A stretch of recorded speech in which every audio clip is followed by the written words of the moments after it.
güzel şeyi ülkenin geleceği olan güzel gençleri, hanım kızları, delikanlıları yetiştirme işidir, öğretmenliktir. Geleceğin Malatya'sını tasarlamışlar, düşünmüşler, rüyalarını görmüşler, duaları o. Görevim gereği depremden sonra Malatya nasıl ayağa kalkacak, nasıl kurulacak konulu toplantılara katıldım. Bir şey itiraf edeyim. Keşke bizim çocukları da katsaymışız. Ben şunu söyleyeyim. Çocuklarımızın kafalarındaki Malatya daha güzel. Yeşili daha çok. Daha ferah. Anne baba çocuklarla mutlu bir Malatya düşünmüşler. İnşallah sizler bizim yaptığımız yanlışları yapmazsınız.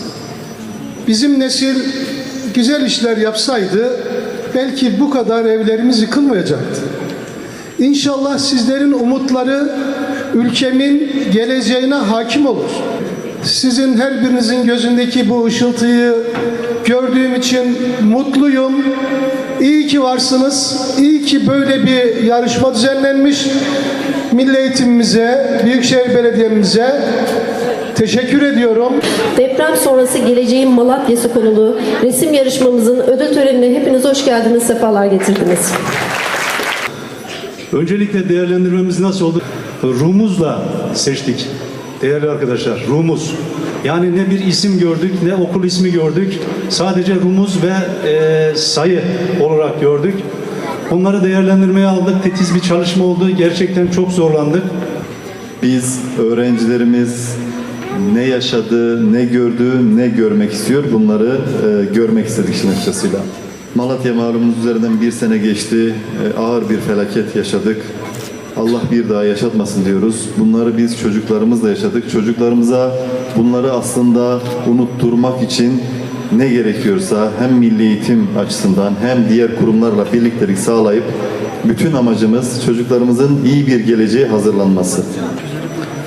Ben biraz önce resimleri gezdim.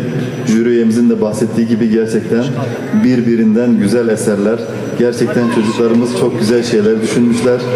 Ben hatta bazılarına dedim ki bunları takip edelim. Kesin ileride ya mimar ya mühendis olacaklar. Onun için ben 72 eseri de birinci olarak kabul ediyorum. Fakat bu bir yarışma olduğu için resimlerin teknik açıdan değerlendirilerek jürilerimiz değerlendirmişler. İlk 3 kategori belirlediler sanırım.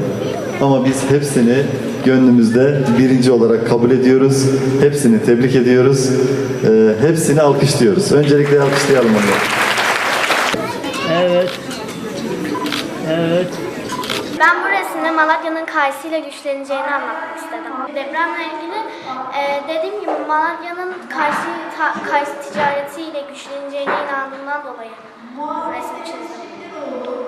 Burada ise Malatya'nın geleceğini yapmak istedim. Daha az katlı evler ve böyle daha fazla ağaçlandırma, daha çok park çalışmaları. Ayşegül Temelli.